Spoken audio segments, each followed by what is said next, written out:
O Ministério Apostólico De Volta à Palavra apresenta De Volta à Palavra, com o Bispo Alexandre Rodrigues. Uma voz profética, preparando o caminho para a segunda vinda de Cristo. Voz do que clama no deserto, preparai o caminho do Senhor.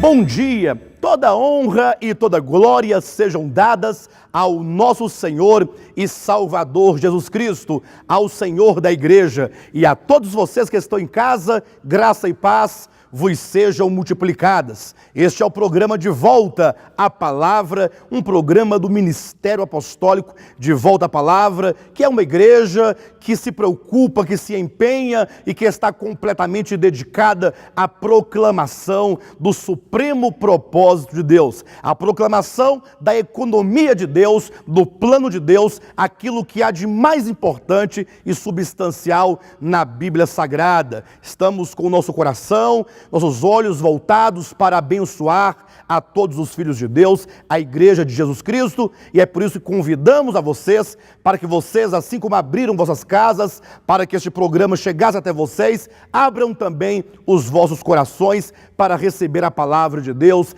abra o coração para a luz de Deus, para o entendimento dessa verdade neotestamentária que é tão importante, que é rica e poderosa para curar, para libertar, para restaurar e, sobretudo, para edificar. Edificar para o Senhor uma igreja santa, sem mácula, sem ruga ou coisa semelhante, conforme nos diz o apóstolo Paulo, que nós estamos dentro desse processo de santificação pela palavra, conforme está em Efésios capítulo 5, versículo 26. Antes de tudo, entretanto, eu quero apenas lembrá-los de que vocês podem estreitar conosco a comunhão, visitando uma de nossas extensões ministeriais, seja aqui em Taguatinga, na nossa sede, na QI 4, lote 23, setor de indústria de Taguatinga, todos os domingos às 18 horas ou às quartas-feiras às 20 horas, em que nós temos aqui estudos bíblicos,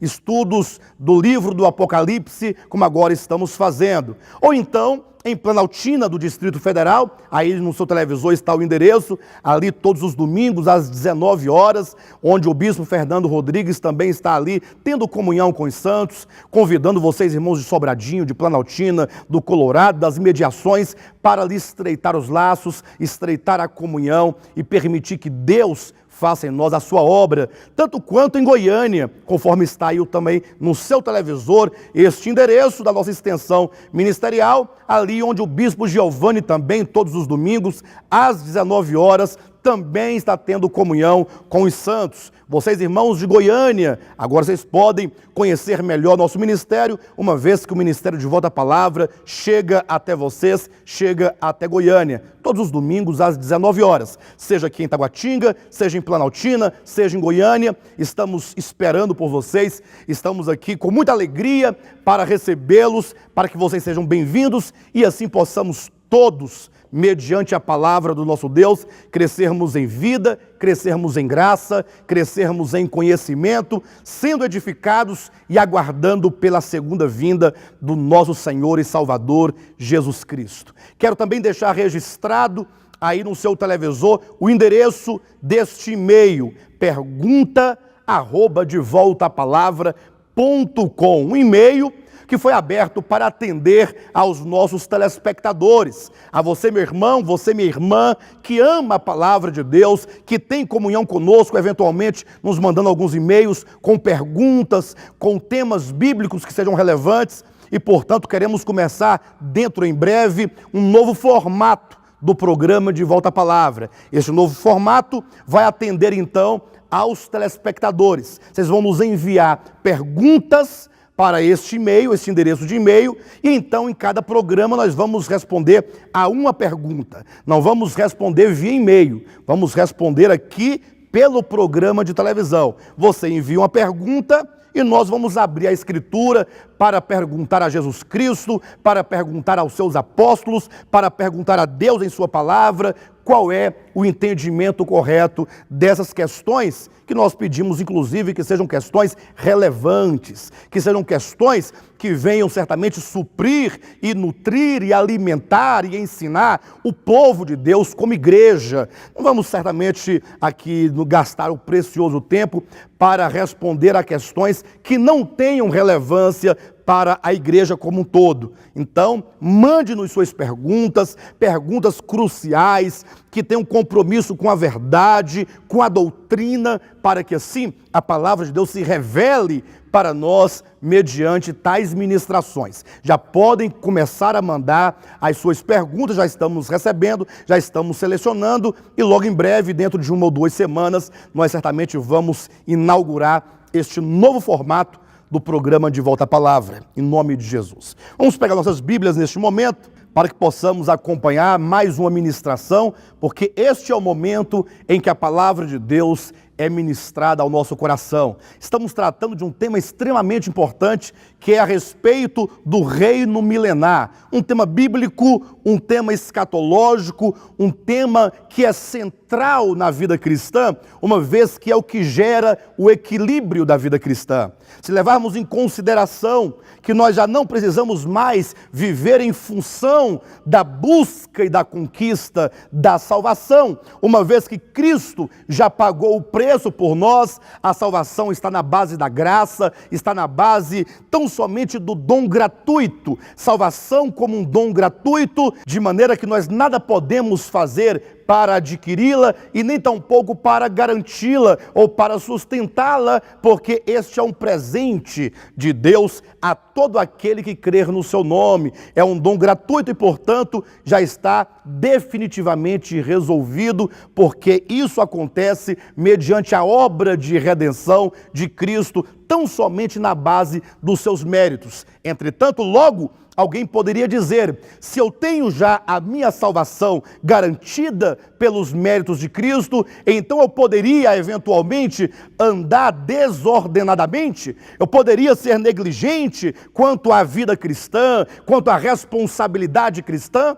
É neste momento em que a doutrina, a mensagem, a verdade a respeito do reino milenar entra para trazer o equilíbrio, sabendo o Senhor que nós somos tendenciosos à negligência, então o Senhor se interpôs na sua economia, nos oferecendo o galardão, nos oferecendo o prêmio, nos oferecendo a recompensa. É como que ele dissesse: todos aqueles que andarem de acordo com a minha vontade e procederem segundo a minha palavra, serão galardoados, serão premiados, receberão uma recompensa. E isso é exatamente o que diz a palavra de Deus. Não se assuste você que está em casa, tão somente abra a Bíblia e leia e verifique. Eu quero ler novamente o texto de Apocalipse capítulo 2, como já lemos a semana passada, mas como é um tema extremamente importante, deve ser lido 1, 2, 3, quantas vezes for preciso,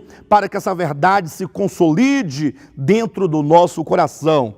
Apocalipse capítulo 2, versículos 26 e 27 diz assim: ao vencedor que guardar até ao fim as minhas obras, eu lhe darei autoridade sobre as nações, e com cetro de ferro as regerá e as reduzirá a pedaços, como se fossem objetos de barro.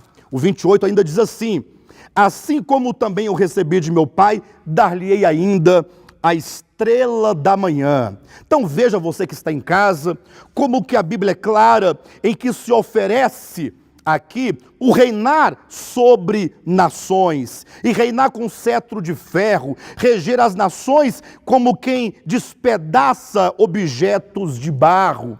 Ora, mas esta aqui não é uma promessa a todos incondicionalmente. Pelo contrário, isto é uma promessa ao vencedor, é aquele que vencer. E é por isso que a doutrina do reino milenar é importante, porque vai gerar o equilíbrio espiritual da vida cristã. Ora, o que será o reino milenar? Sabemos que é a quarta e última dispensação, uma vez que na economia de Deus existe a dispensação dos patriarcas, antes da lei, existe a dispensação da lei durante a história da nação do povo de Israel no Antigo Testamento, e então em Cristo temos a dispensação da graça dos gentios, da igreja, que é o atual tempo em que vivemos, e então com a segunda vinda de Cristo vai se inaugurar um novo momento, a quarta e última dispensação, que é a dispensação do reino, em que o reino de Cristo se manifestará. Quando nós falamos de reino milenar, estamos falando da manifestação deste reino que hoje já existe, mas que consiste num mistério, porque está oculto dentro da igreja. A igreja de Cristo é o reino de Deus. Basta que você leia os evangelhos e as epístolas, como que o Senhor nos constituiu um reino de sacerdotes. Abra sua Bíblia no livro de Apocalipse, logo no capítulo 1, versículos 6 e 7, que dizem assim: e nos constituiu reino, sacerdotes para o seu Deus e Pai, a ele a glória e o domínio pelos séculos dos séculos. Então veja que a igreja, aqui, nós, os que fomos comprados pelo sangue de Cristo, nós fomos constituídos um reino. Mas observa que nós não somos um reino terreno, nós somos um reino celestial. Haja vista que a própria Bíblia nos chama de reino dos céus.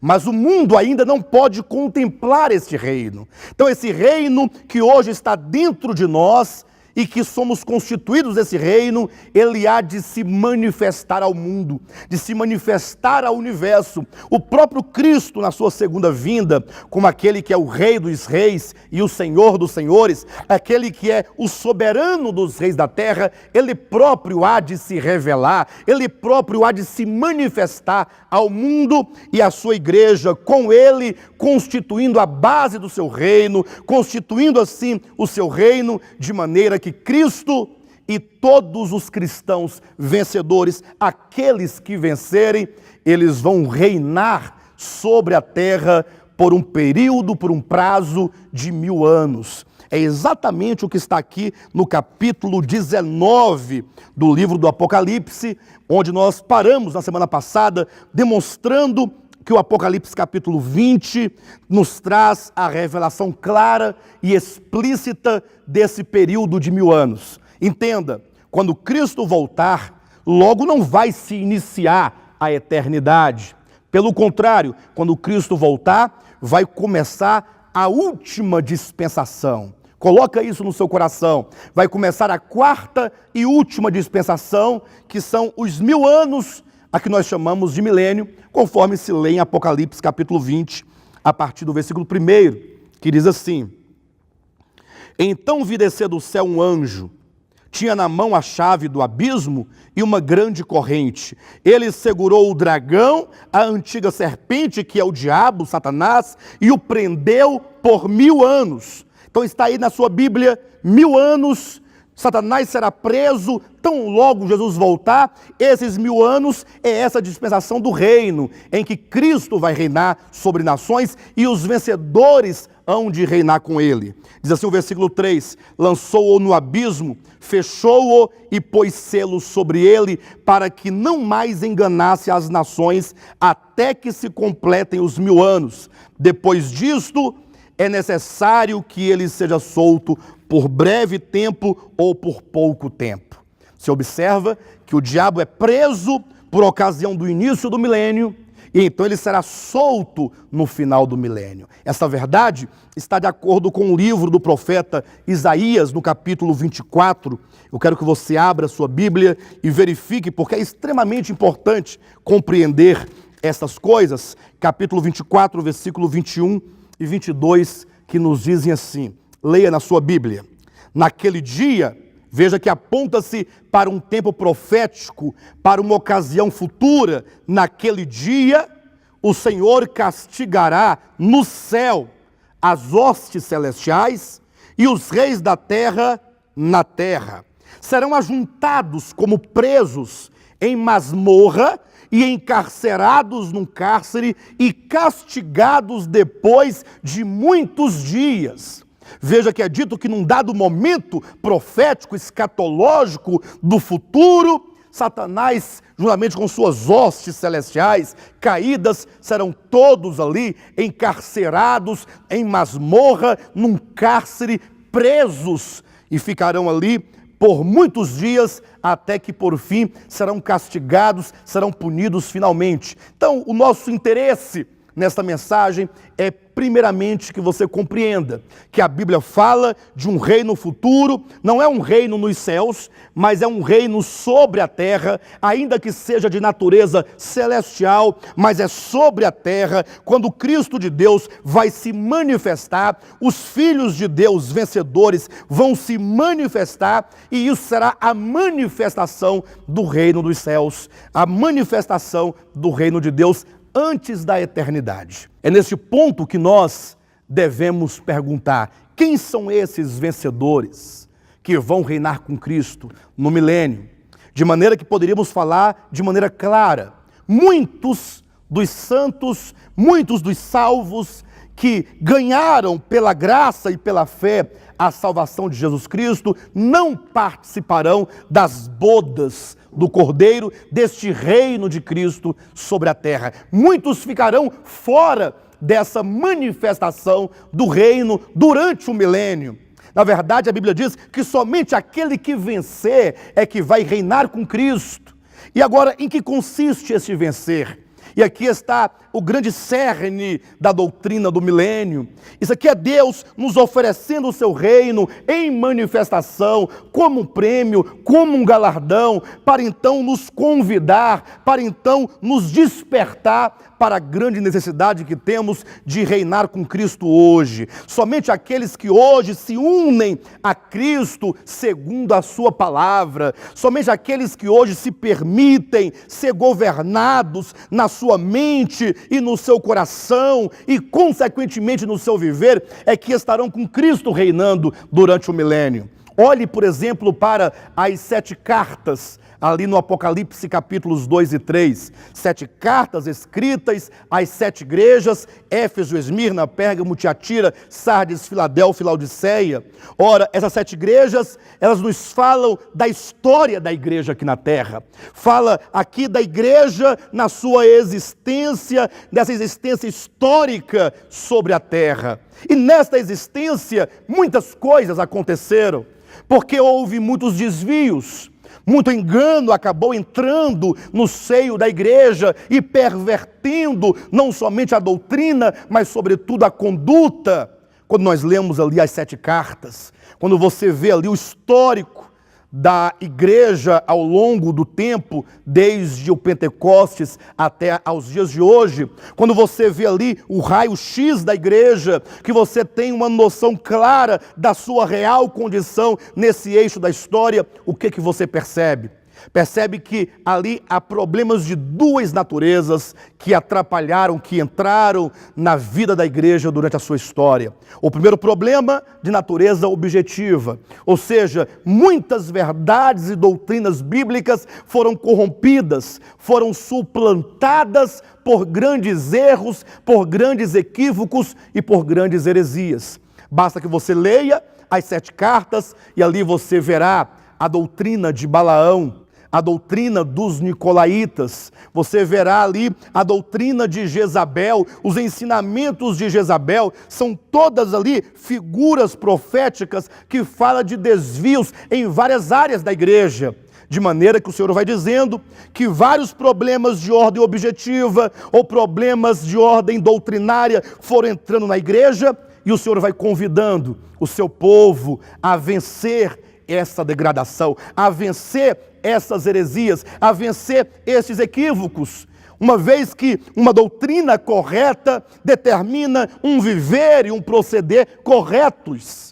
Agora, uma doutrina falsa, uma doutrina equivocada, certamente vai produzir um comportamento e um procedimento semelhantemente equivocados. Nós temos que dar a devida atenção à sã doutrina, ao que ensina o Evangelho, ao que ensina as epístolas, ao que ensina o Apocalipse, ou seja, ao que ensina o Novo Testamento.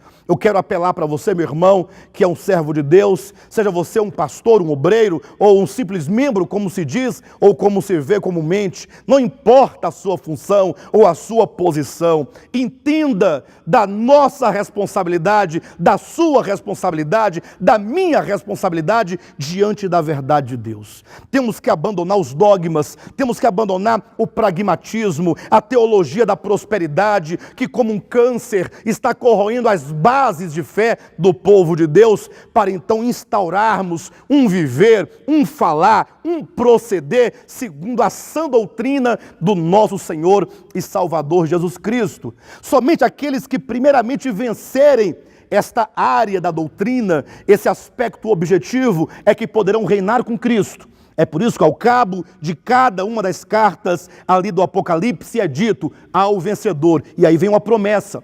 E aí vem a promessa de um prêmio, a promessa de um galardão. É ao vencedor. É somente o que vencer é que vai alcançar, é que vai conquistar, é que será galardoado e premiado com tantas bênçãos ali descritas no tempo do milênio, juntamente com Cristo. Mas também há um outro problema de ordem subjetiva, de ordem pessoal, é que é dito que a igreja também abandonou o primeiro amor. Veja Éfeso, por exemplo, a primeira igreja. Tenho, porém, contra ti que abandonaste o teu primeiro amor. Há de se resgatar esse primeiro amor, há de se resgatar essa comunhão com Deus, em que não se tem em vista tão somente a doutrina, porque também não adianta ter uma doutrina correta tão somente no âmbito filosófico ou ideológico para que se ostente uma igreja correta. Não, há de se ter um coração para Deus. A palavra do Senhor serve para nos fazê-lo conhecer, para que possamos conhecer a Deus e uma vez conhecendo-o segundo a sua palavra, possamos desenvolver um correto relacionamento com Ele. É por isso que diz o profeta Oséias: conheçamos e prossigamos em conhecer ao Senhor. Nós conhecemos o Senhor objetivamente em sua palavra e então continuamos a conhecê-lo agora subjetivamente na comunhão, ali tendo uma dependência do Senhor, vivendo e olhando na face de Deus, pelo Espírito, pela fé, na comunhão, para que então possamos não somente ter uma preocupação com a questão da doutrina, mas uma preocupação com respeito ao nosso relacionamento com Deus. Se Éfeso fala do abandono do primeiro amor, que é a causa e o germe de todas as degradações que entraram na igreja, a última das igrejas, Laodiceia, que se refere exatamente ao tempo em que nós vivemos, fala ali de uma igreja orgulhosa, de uma igreja pretensiosa, uma igreja que se julga, que se vê rica e abastada, achando-se inclusive não precisar de coisa alguma, porque ela tem de tudo. As riquezas materiais estão ali no seu seio, a tal ponto é este orgulho que ela chegou a colocar Cristo para fora, quando diz ali no capítulo 3, versículo 20 de Apocalipse, o Senhor batendo a porta e dizendo e clamando e convidando, não aos incrédulos, não ao mundo sem Deus, mas chamando a sua própria igreja, é o seu próprio povo, dizendo: eis que eu estou à porta e bato. Se alguém ouvir a minha voz e abrir a porta, eu entrarei em sua casa e cearei com ele e ele comigo. Ora, veja que se oferece aqui um banquete de riquezas espirituais. Eu sei que neste momento poucos podem ver esta verdade, mas está dito lá: aconselho-te que de mim compres colírio, a fim de que vejas, porque fala de uma igreja cega, uma igreja totalmente tomada de uma cegueira espiritual, porque só enxerga o que está perto. E um dos responsáveis para essa grande doença e espírito de Laodiceia é a teologia da prosperidade. Porque a teologia da prosperidade tira os olhos dos santos, do reino, da eternidade, das coisas eternas, para fixá-los no aqui e agora, no pragmatismo, no quanto eu vou ganhar, no quanto eu vou receber, quanto darei de oferta e quanto eu receberei em contrapartida, na quantidade de casas, de carros, de riquezas, de prosperidades materiais que eu vou receber aqui e agora. E isso, na verdade, distancia o povo de Deus das verdadeiras riquezas espirituais. E aí essa igreja agora se gaba dizendo: sou rica e abastada e não preciso de coisa alguma. E Jesus diz: e nem sabes, não sabes porque é cego, nem sabes que és pobre, sim, miserável, pobre, cego e nu. Há uma miséria espiritual, porque o povo de Deus já não busca mais em primeiro lugar o reino de Deus, e portanto há uma necessidade de resolvermos esse problema de ordem subjetiva, da comunhão, do amor, da fé, ali da verdade no coração, não somente o problema objetivo da doutrina, que também é importante. Deve haver ali uma somatória, uma convergência, uma doutrina correta para um coração correto, uma doutrina ortodoxa para um viver ortodoxo, de maneira que somente estes, como diz em cada uma das cartas de Apocalipse capítulos 2 e 3, somente estes que vencerem estas degradações é que haverão de reinar com Cristo durante o milênio. Como diz na parábola das 10 virgens, ali de 10, 5 eram loucas e 5 eram prudentes. Somente 5 as prudentes, aquelas que praticaram obras movidas pelo queimar do azeite em seu interior, estas entraram para as bodas do Cordeiro, que conforme Apocalipse capítulo 19, consiste no reino de Cristo sobre a terra, no reino milenar. As outras loucas, que embora praticaram obras, mas não foram as obras de Deus, não foram as obras do Espírito, não são as obras feitas em Deus, não são as obras preparadas de antemão para que andássemos nelas, mas obras de madeira, de feno, de palha, obras meramente humanas, obras que foram alimentadas pelo status, pelos aplausos dos homens, na busca de recursos financeiros, na busca de uma riqueza material, porque é dito que dizem, como fala a palavra de Deus, falando desses que assim não entendem o evangelho corretamente, eles pensam que a piedade seja fonte de lucro. Eu quero deixar aqui o apelo a você, meu irmão, que deseja ser um vencedor. Você que está compreendendo essas verdades e fala: olha, eu quero mudar, eu quero romper com o sistema velho, com essa velha Babilônia, e eu quero agora me colocar e me projetar no caminho da verdade, para então viver essa verdade e perseguir este prêmio para poder, na segunda vinda de Cristo, ser aprovado por Ele e juntamente com Ele reinar sobre as nações. Eu quero esse prêmio, eu quero este galardão, esta coroa, este trono, e para tanto, você precisa então voltar-se à Bíblia Sagrada, os seus olhos, o seu coração, a sua alma, de todo o seu entendimento.